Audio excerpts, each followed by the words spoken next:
Welcome back to Jeff with the NFL Week 3 analysis.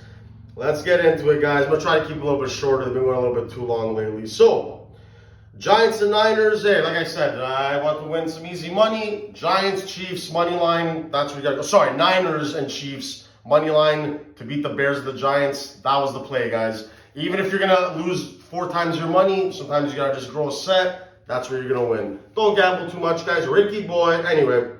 30-12, nothing to talk about. Giants don't have an offense. They suck. No Saquon. Niners, best team in the NFC. Brock Purdy's getting better. Getting better. Unlike quarterbacks like Dak and Cousins, who've been hitting the ski slopes year after year. They're not getting better. So, a little bit bitter with that. Falcons, Lions, 20-6 Lions. Falcons is a fluke 2-0.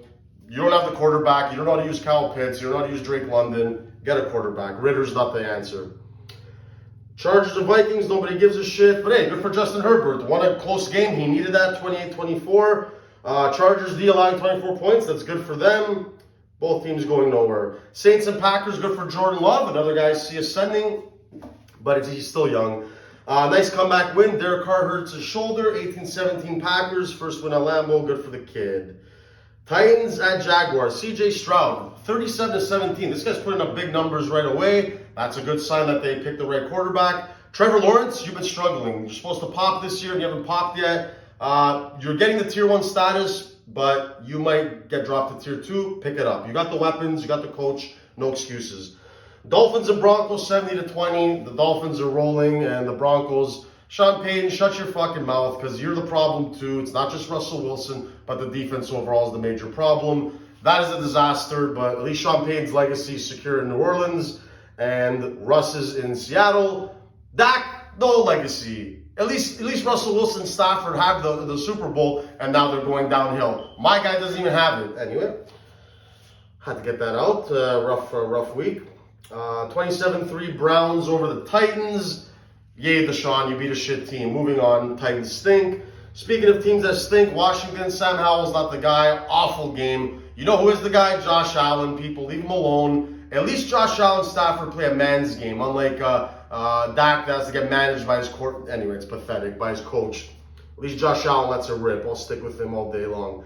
Another guy who I don't trust, Lamar Jackson and the Ravens. 22-19, you lost to Gardner Minshew and the Colts. Gardner Minshew can be a starter in this league. He was good in Jacksonville, you know, and then they went to Trevor Lawrence, whatever, man. Good for him. Don't trust Lamar, and I've been saying this for a while. He's not good enough with the arm. He's not going to get you where you want to go.